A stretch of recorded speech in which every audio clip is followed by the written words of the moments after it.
Looks good. Excellent. Hi, how are you? So, stainless surgical steel.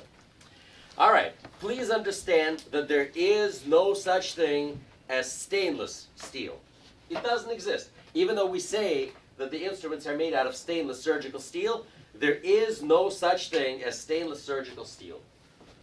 No such thing as stainless steel. Why? Because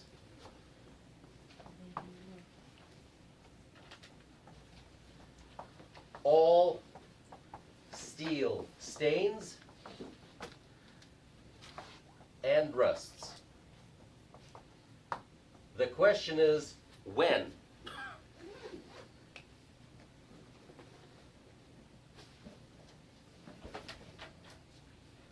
And with that in mind, I'm here to tell you that the greatest enemy of the surgical instruments is salt water.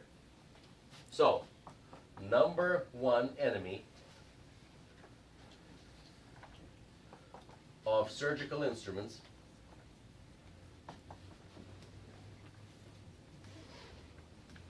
is salt water.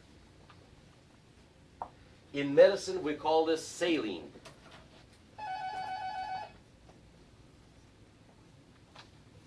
Saline equals salt water. You know, they use a lot of saline to irrigate the wounds as they're cutting the person open. There's bleeding, they want to clean things up, and so on and so forth. So they pour tons and tons and tons of salt water in there. Salt water kind of cures the wound a little bit, helps to clean out a little bit more. And to do us a favor, at the end of surgical procedures, the nurses and the surgical techs dump all of our instruments, and remember, they're our instruments. They dump all of our instruments into a bucket, and then they pour salt water in there. It's a no-no. They think they're keeping our instruments cleaner that way, so they, don't become crusted over. But they're not doing anyone any favors, because salt water literally eats away at the stainless surgical steel. Okay? With that in mind, oftentimes our instruments show up stained or rusted. So the question is, how do we differentiate between a stain and a rust? Because once a surgical instrument is stained, it's no good. Not stained, rusted, I mean. But stain, we can deal with. Rust, we cannot. Okay? So I'm going to tell you that a surgical instrument, how do we differentiate stain versus rust? So, stain versus rust. You can't really tell, except with one thing. And that one thing is called the eraser test. Very good. And here's what you do. You take a regular pencil eraser and you rub what you perceive to be rust or stain. If that stain comes off, it's a stain. If it doesn't, it's rust. That's the eraser test. It's going to be on the test. So the eraser test. Rub the stain with a regular pencil eraser. Okay? If the stain comes off, it's a stain.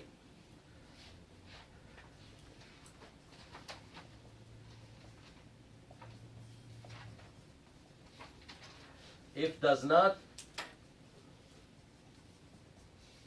it's rust. And the instrument is no good.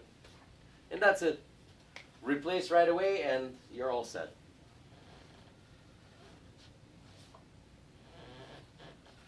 If this is clear, I can erase the board.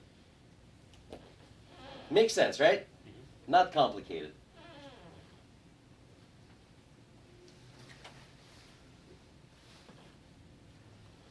May I?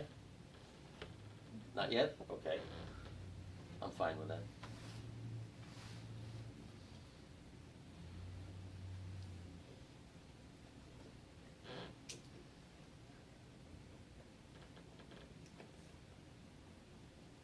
Yes, no, maybe? Come on.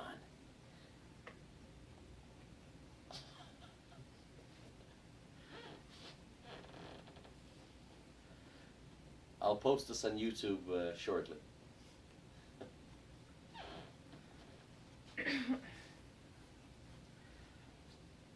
I don't know why I'm doing this. I had a guy who just passed the board exam just by watching the videos.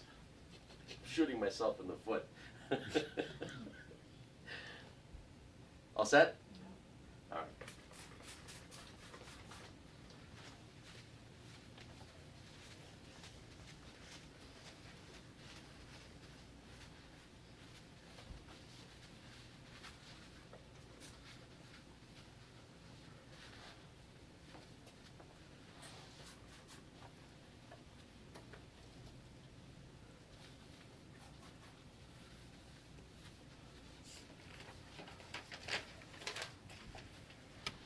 All right, so 2 types of surgical steel that we use.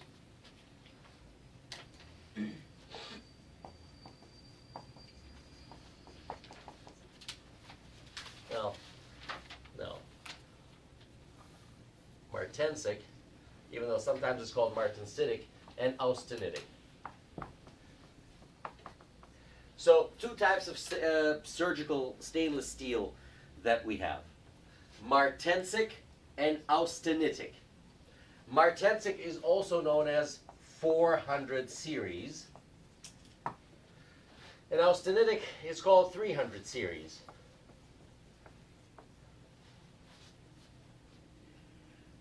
Okay, martensic steel is harder.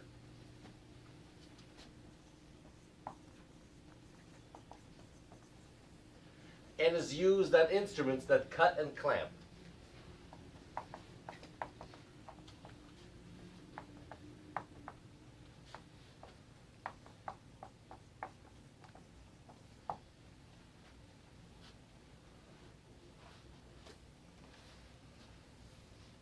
.300 series steel is softer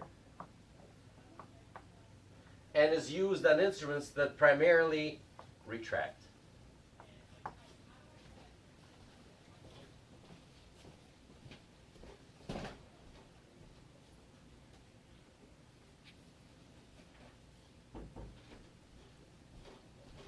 The word retract simply means pull apart. Okay? So, it's a harder instrument made out of 400 series or martensic steel, and it's a softer instrument that retracts. It doesn't have to cut, it doesn't have to clamp. I mean, think about it. If you cut and clamp something, you gotta be hard, really hard, and you have to stay sharp longer.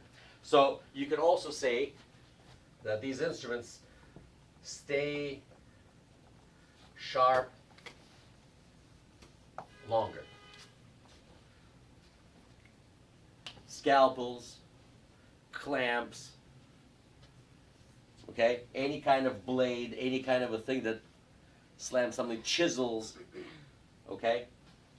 All these things. One more thing they would like us to know, austenitic steel is not magnetic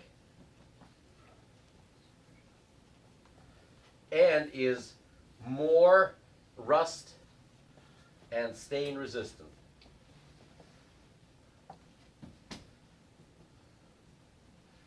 Okay, martensic steel is magnetic and is less rust and stain resistant. Okay, does that make sense? Do I need to put that on the board?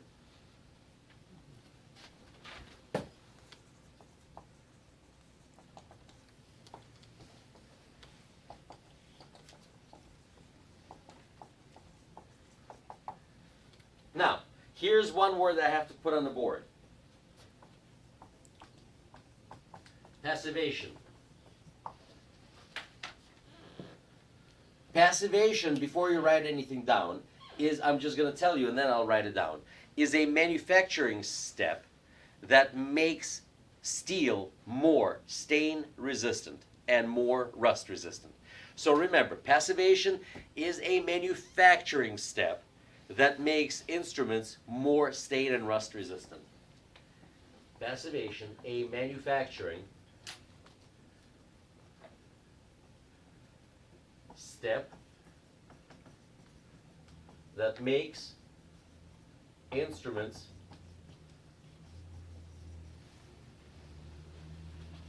more stain and rust resistant. That's important to know. Is it used on both types of steel? Yes. Yes.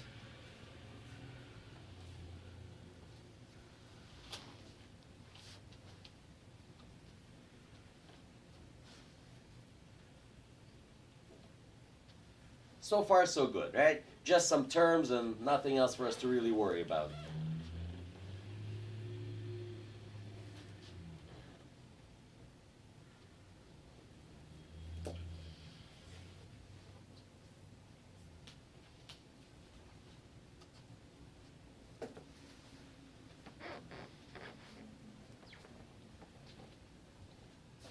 How are we doing? Okay to erase? Almost?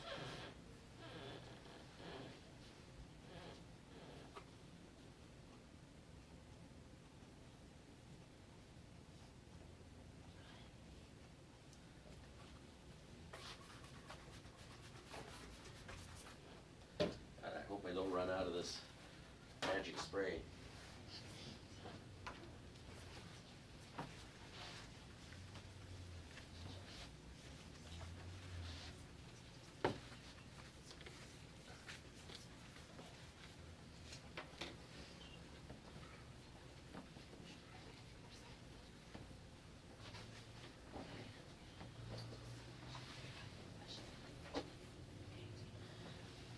Okay, now we're going to look at some instruments, and we're going to do it from the book. Okay? Now, I got to tell you, there are very few questions about the instruments themselves on the test. Okay?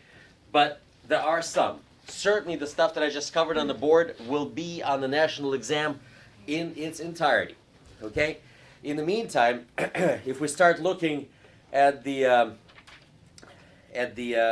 instrumentation in the book, in chapter 11 on page 178, it starts us off with the most basic of instruments, and that would be what they call a hemostatic forceps. Also goes under a name of clamp or a Kelly clamp. Okay, these are most common, or stats. They call them these different things. Okay, now if you look at it, here it is. So we're looking at the same picture, right? 178 at the very top. Hemostatic forceps. Let's look at the name hemostatic. First part of the word is hemo, which is blood. If you want to say it in French, it would be hemostatic forceps. Just like that. Huh? Free of charge for you, French. So, hemo is blood. Stat means static, okay, which means to stop. So hemostatic forceps, if you can imagine a blood vessel, that's like a little hose that requires to be clamped so it stops leaking. That's it right there. And look at it. Let's look at the anatomy of the thing. We have the jaws and the tips. Everybody sees that? You have a thing called a box lock. You know, like the scissors you have at home, you have a little screw in the middle. Well, this is a little different. Okay, look closely at it, and you will see that, honestly, I don't know why they call them box locks. But you know what? That's what they refer to them in the book and on the test. Okay? Now, then you have the shanks, the ratchet, and the rings. See that? No rocket science. By the way, I want to tell you something. In the healthcare field, and this is going to be important for you to know, because they're going to have that, I'm sure they're going to have it on the test. If you look at the picture of the surgical instruments, right, they kind of look, even though it looks shiny and everything else, but the fact of the matter is, you may have seen some surgical instruments, not necessarily surgical instruments, but some of the, if you go to a beauty supply place, you see that they sell these little forceps that women use to pluck out their eyebrows. Tweezers. They're usually shiny, right?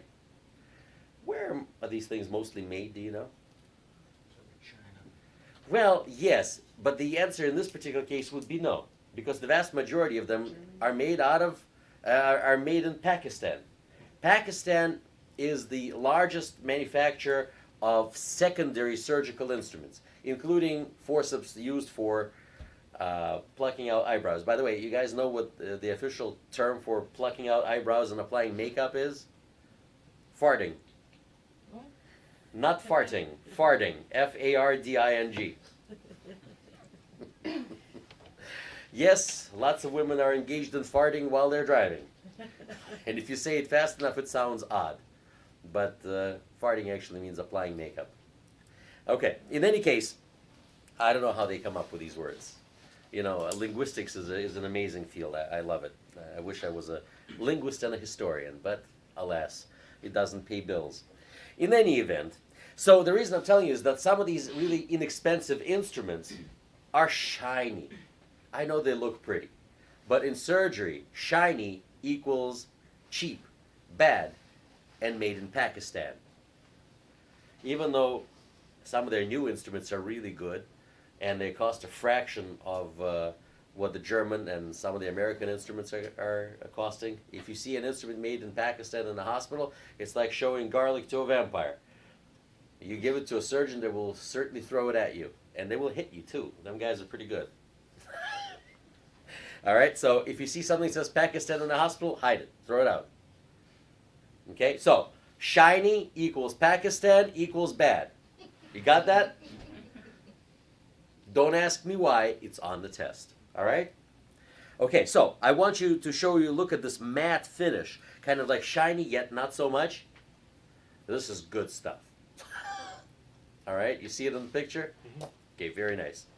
All right, so I want you to understand that when we clean these instruments, and if you look at page 179, it shows you the inside of the jaw of a hemostatic forceps. Okay, you see it has serrations in there? These grooves, they kind of look like tire tracks. Well, old tire tracks. New tire tracks look a little bit different. But these look like tire tracks. They're used for gripping, so something doesn't slip. Okay, and we'll get to that in a second. But you can also see that if we're using this for surgery, that a lot of times this is a good place for things to hide in these little crevices. So inside these serrations, if you look at page 178, where you see our ratchet, right? You see a ratchet also has these grooves. See that? So these things are perfect, and the box lock too, right? You see the box lock? So all these places are places where biological burden, bioburden, or anything else can sneak in and hide and crust up. It makes it a pain to get out. So the fact of the matter is, as you are manually cleaning these instruments, make sure that they're always in the open position. And as you put them into the mechanical washers or ultrasonic cleaners, make sure they're always in the open position, that every part is exposed. Does this make sense? So far, so good? Okay. So these hemostatic forceps and all the instruments are measured, obviously, by length. Okay? So, and we start from the very tip to the very end of the rings. Okay? So that's how we measure these devices. Now, on page 179, picture 11.4, where they show us these serrations, I want you to notice these. What's the difference between these two serrations in the picture?